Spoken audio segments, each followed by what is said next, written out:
broken human being. I was broken. My brain doesn't think right sometimes, and I, it's a mental illness almost. Almost all racism and hatred and thugism is a mental illness because you honestly believe what you're doing is right, even though it's absolutely wrong. Real crazy people don't know they're crazy. It's the fake crazy people. You know, them guys that run around, I'm crazy, but they're always the first guy to get knocked out in a fight because they're not real crazy. A real crazy guy doesn't tell you he's crazy, he just stabs you. I'll show you crazy, right? yeah. And for everybody out there listening, if you want to know about crazy people in this book, you are going to run into some very crazy characters and some very crazy scenarios that really are going to take you all across the northeastern portion of the United States. I wanted to ask you, when did you, it's interesting, as you pointed out, you kind of use a recovery metaphor for your title and some of the things that we're talking about now, which makes sense. And in recovery, people talk about hitting lows. Did you hit a low when you had a point when you just said, you know, obviously you had to, you're now reformed, we're going to jump into that next. When did you know that you had hit a low and you needed to change? When you finally, enough? You know, it wasn't. See, when I was a drug addict and alcoholic, there was easy times to pick the lows. You know, living in crack houses, shooting up on top of train trestles, they're lows. What had happened was, I went to a meeting one night with all my skinhead friends in Philly after I got out of the penitentiary, and when I went to that meeting, I was thinking about some of my friends that I mentioned in the book, and just other people that had kind of come into my life and changed me, and they were different colored people, you know, and as I was at this meeting, we were actually in the meeting with New York skinheads. They came down, we were trying to build our alliance back up together because we had a good alliance, but then, like internationally with all gangs, a girl got in between us, and It's then always a girl messing up the bands, the skinhead gang. See, there's some things that are universal. Right. Okay.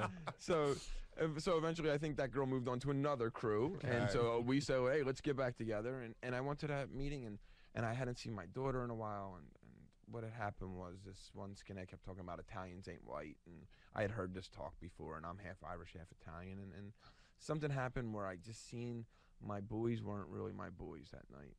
And I was in deep thought and even a depression, I would say.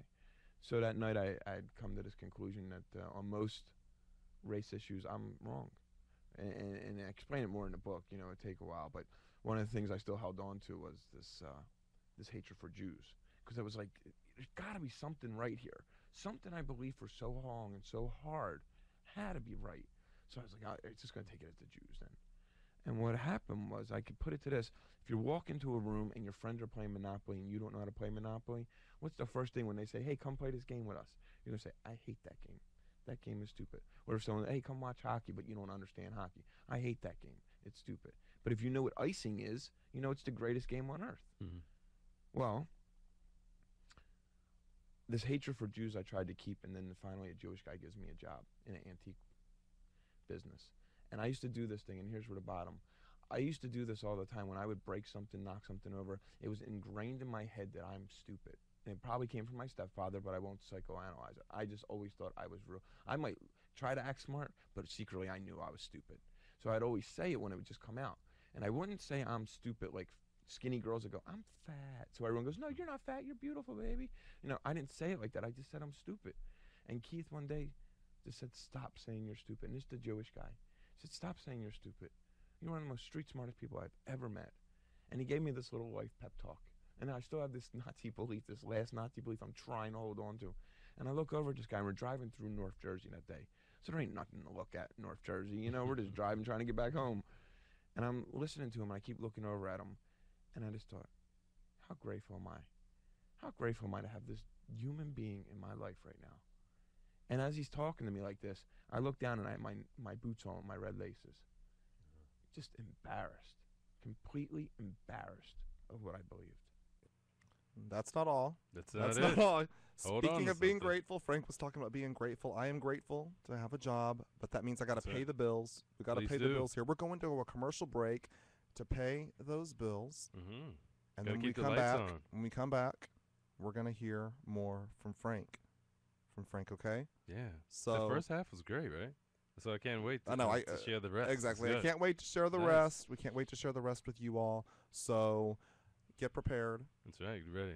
Get ready. It's awesome talking to him, though. He's really super cool and down to earth, man. It's good. Exactly. And before we actually go to break, I want to remind everybody again, I know I said it in the interview, Amazon.com. That's right. And I made it really easy. If you go to the homepage, chataboutit.com, and our page, click on the book cover. You'll go directly to Amazon.com. You can order that. Let's pay the bills. Let's come back and hear the rest of Frank's story. Yeah, good, good, good.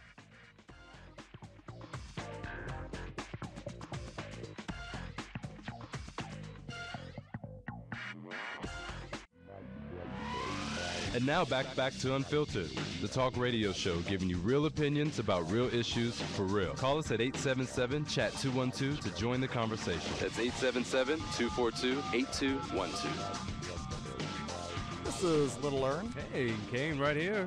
And you are still listening to Unfiltered. And we still have our Frank Meek interview queued up. We got the second part ready to go right now. And you know what? I just have to say this. I loved the fact that we stopped that right there. I got to give myself some props, and yourself as well. We discussed that, and we wanted to stop it at a dramatic moment, put our theatrical skills to use. I think we did, and another character is going to be added to the story. Someone else is joining us in the conversation. Who, you ask?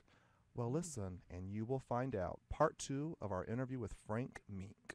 In this book, Frank, you've allowed me to go to a different space, too. I'm African-American, and I've had to really wrestle with some stereotypes that I've grown up with my entire life. Even a couple of months ago, I had the stereotype just flow through my head.